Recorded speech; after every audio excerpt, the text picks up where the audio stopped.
Good afternoon, distinguished delegates, to the Deputy Minister.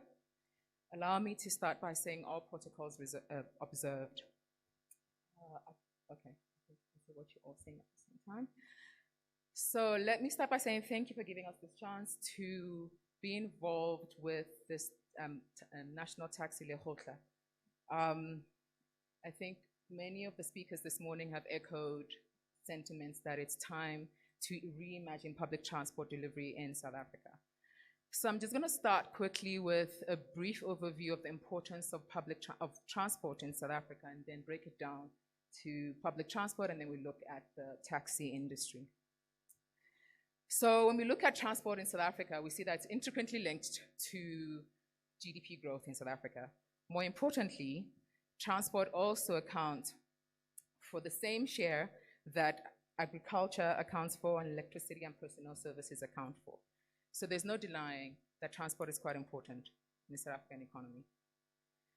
When we then look at what modal splits we find in transport in South Africa, we find that road is the most important in carrying not only people, but also goods and services as well. And that then translates into how we see road transport, public transport being used in South Africa. Next slide, please. Keep going. Sorry. Keep going. Next slide, please. Right, so when we drill down into South Africa, according to the Nemimbo survey of 2016, South Africa ranks as one of the cheapest countries in the world to live in. It offers low prices on food and groceries, and it also offers relatively low prices on accommodation. However, next slide, please. When we look at how income is spent in South Africa, we find that a large share, sitting at about 15.5%, is spent on transport. Next slide, please. And this is according to the UN data 2016. If we then look at that on the next slide, please, we then say, okay, fine, knowing that a lot of the average South African household spends 15.5% of their income on household. When we look at what a transport system must offer and convey to the users of the transport system, we see that it must be able to take people where they want to go, when they want to go. It must offer a minimal journey time. It must offer safety and comfort, and it must be at an affordable price. And what we see that despite being a cheap country, we rank #1 when it comes to how much the average South African household spends on transportation. Next slide, please. Right.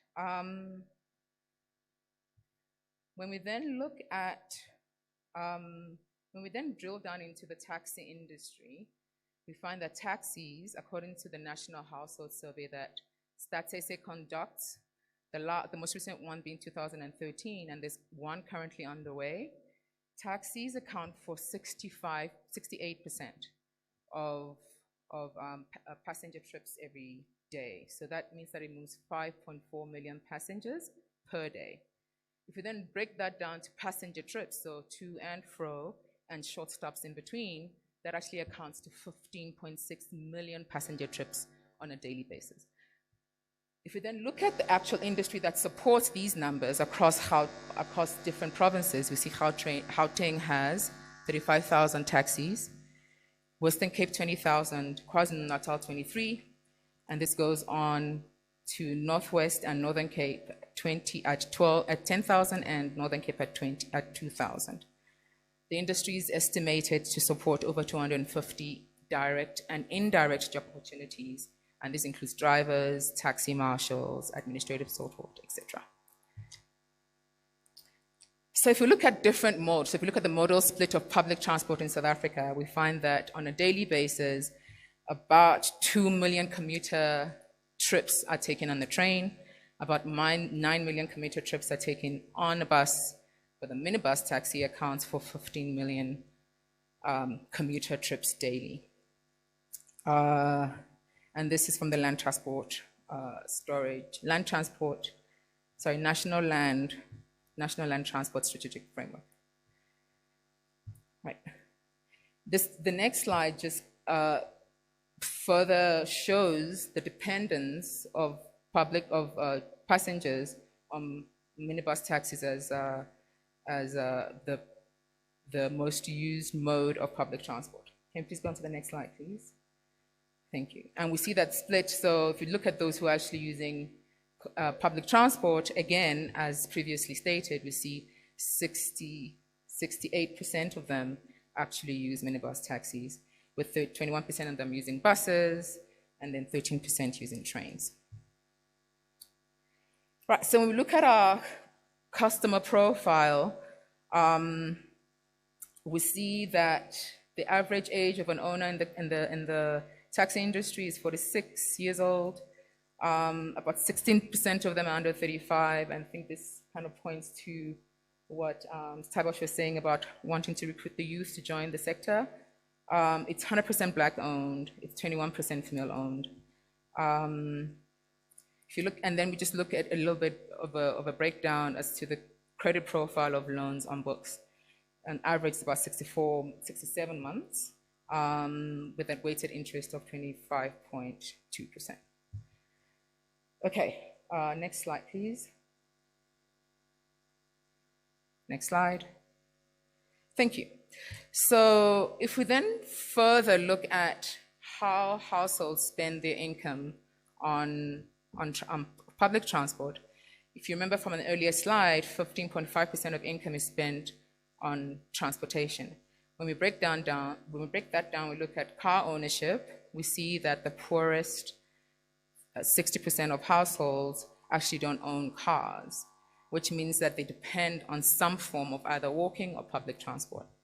Next slide, please. And if you then break that down, so even though on average the household spend is 15.5% of income on transport, we find that that looks very different when you look at different income quintiles. So the lowest income quintile, 66% of poorest households, so the poorest 20%, spend more than 20% of their income on public transport. You see that that changes. So at quintile 2, it's 41% of that set of households spend more than 20% of their income on public transport. So that split of 15.5% looks very different depending on the income groups as you go along. So where is public transport in the budget? If you look at public transport and where it features in the budget, we have a function called community development expenditure. And in there is a consolidated summary of what's spent on what. So what national, provincial, and local government is spending on this function. So if you look at human settlements, you look at public transport, look at local government equitable share, we look at the municipal infrastructure grant, and then we look at the regional water and sanitation grant, electrification programs, that will all fall under the community development expenditure as a function group.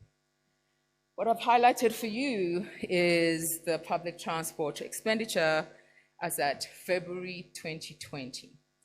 So that includes commuter rail, and what has been budgeted to be spent under this classification is this year at 44.7 billion to grow to 52.1 billion by 2022-23. What was then tabled yesterday by the Minister of Finance for consideration is a growth that goes to 236.4 billion by 2022-23 under, actually let me go back so I can summarize that for you completely. So if you look at public transport, it's 52.1 billion. But because what was tabled yesterday doesn't have details yet, what was tabled doesn't have the details of what's going to public transport or what's going to human settlements. The summary of what was tabled yesterday will be under community development expenditure. So if you go to the next slide, it would be this, what's highlighted now. No, go back one slide. What's highlighted now that shows community development at 236 billion by 2022-23 is the headline number of the previous slide. But the details of this will then be submitted with the budget next year, so budget 2021. Right now, so next slide, please. So I guess the next steps is engagement with transport. So what DOT is proposing is a reimagined public transport space. And I think there is no denying, the numbers tell us that transport is an integral part of public transport. I mean, taxis is an integral part of public transport provision in South Africa. And DOT is leading a conversation of formal inclusion of taxis in public transport platform, and now would like to see that elevated. And this would then be done through roundtables and discussions, which will be led by the Department of Transport. Thank you.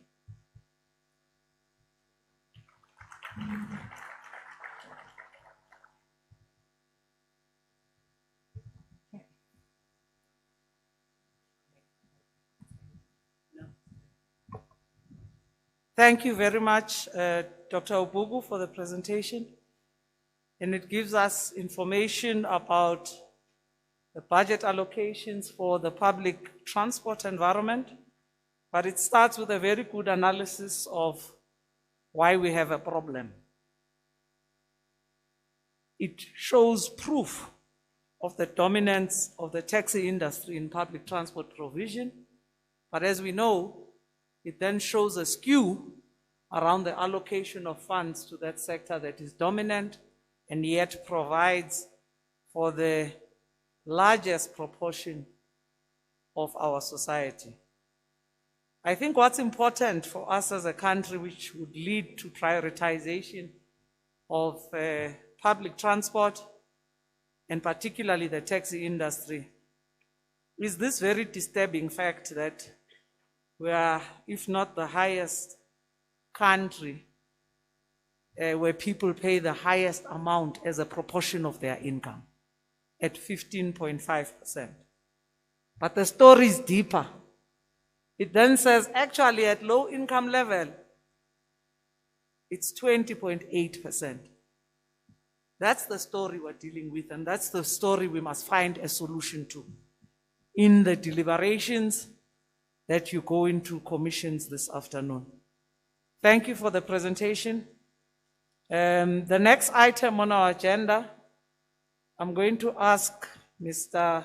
Lawrence Venkile, who will come up and outline the program for the commission, the rules, the procedures, give us the guidelines of who is in what commission, who has been assigned what task, and importantly, the themes for the commissions in order for delegates to make proper choices about which commissions they are going to attend. Mr. Venkile, the floor is yours.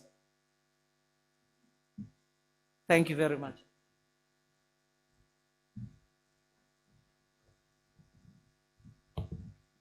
Thank you, Program Director. Mine is to outline the information relating to the commissions. We have 4 commissions along the themes of the discussion documents. The first one is unity and leadership, followed by industry regulation, industry empowerment, professionalization, and customer care. Starting with the broad terms of reference, there are certain issues that cut across that would have to be discussed by all commissions. Remember, as the minister had said, that the product that will emerge with out of this commission is a compact of sorts. And therefore, as we go to the commissions and as we discuss, we have to keep that at the back of our minds. What that means is that how we package the draft resolutions and ultimately the product would also take the form of an action plan that's time bound in relation to a number of issues. And I think that's part of the reason why we had invited a number of people who will also serve as resource people to support the commissions, but also why we had this important briefing from the National Treasury, so that we have a sense of a realistic picture. The first part of the work of the commissions, because today I think we have 3 hours of program director for the commissions, is to take stock of the progress that we've made, because part of the assessment is our anchor point is the final recommendations of the National Taxi Task Team. How far have we come, and what are the challenges, what are the gaps? So part of the role also of the support of the anchor people is to also assist in terms of some of those issues. We've got officials on all of them. Also, the other issue that all commissions must express themselves on are issues relating to conflict and violence in the industry. The intention is to make a declaratory statement in relation to violence as challenged by the president and by the minister. We can't leave this Lekgotla without making a firm statement in relation to that. Thirdly, this also cuts across the commissions, the issues around, we know that these issues may be specific to a particular commission, but I think it's important to find time, a few minutes, to reflect on them, the issues about gender-based violence, because it's one of the critical issues in the industry.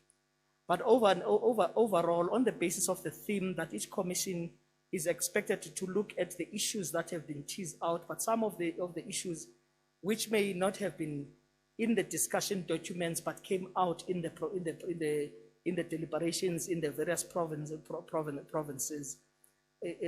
along the theme. Now, when we evaluate those models and options, obviously what we want to achieve is to achieve consensus, because different provinces may have come up with different recommendations and develop a form of an action plan. Just going to the detailed program director, commission number 1 on unity and leadership will be in Cape Town. Well, not physically in Cape Town. There's a site that's written domestic here. That breakaway room is on that side, domestic. It's called Cape Town. The chairperson for that commission, we've requested MEC Mashinini, will be assisted with MEC Tikana Klotiwe. And Santako will also provide assistance in relation to the discussions. The rapporteur for that commission is HOD Mafani, Eastern Cape. The scribes is Mr. Elmon Make and Ms. Nomusa Mayeko, commission number 1. And the resource persons there is Ms. Engin Chabeleng and Mr. Matsimela Muloi. There may be other resource persons that will also reinforce the commission.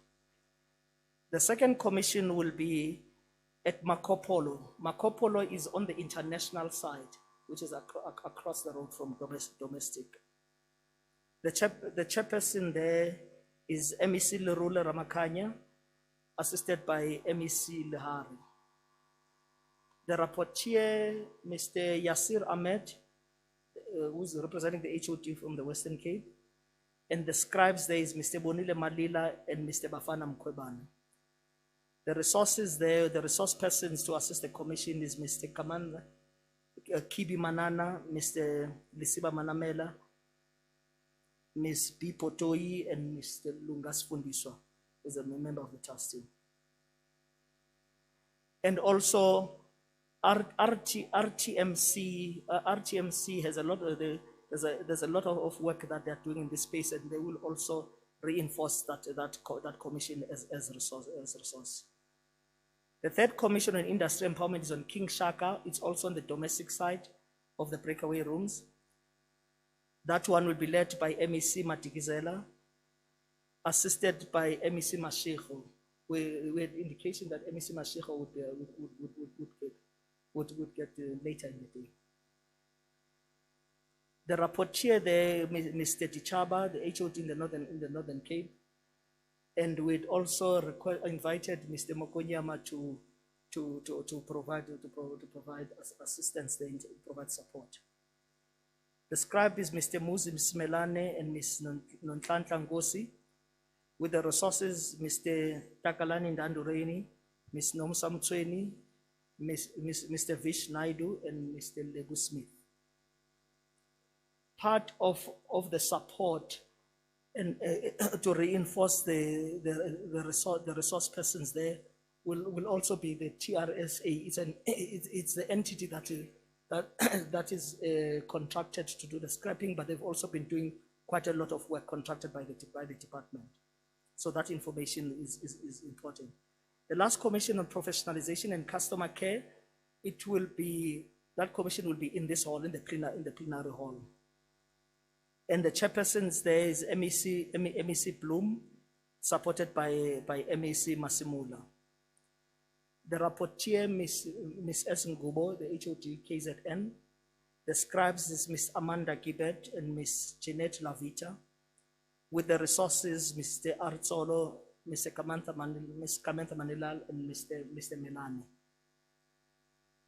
Those are the commission's program director.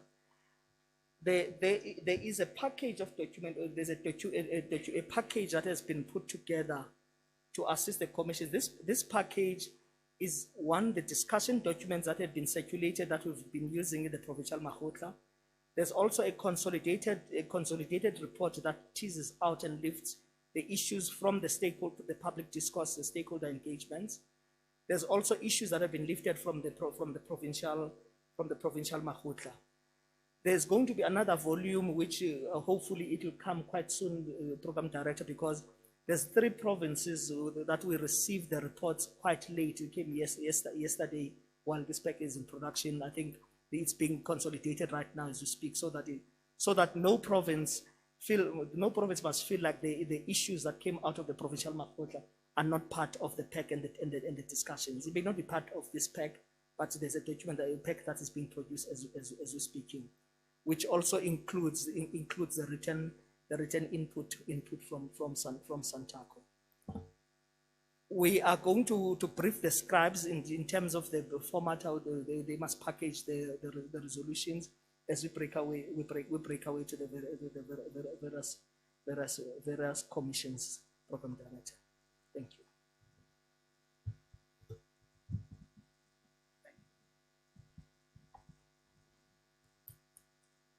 Thank you very much, Mr. Venkile, for that very clear outline for the commission session, our session 2, that begins in earnest immediately as we close this session. Thank you very much to all the dignitaries who have been able to address us in session 1. And we would like to thank His Excellency the President Ramaphosa, the Minister of Transport, Minister Fikile Mbalula, the Deputy Minister who welcomed us, the President of Salga, the President of Santaco, the COSATU representative, who all addressed us this morning and gave us a very clear scene-setting tone in order to allow deliberations this afternoon. We have a request from the transport user group. Mr. Venkile, where are you? Yes, the transport user group of persons with disabilities in South Africa has given us a presentation entitled Accessible Transport and Infrastructure Accessibility Within the Taxi Industries for Passengers with Disability.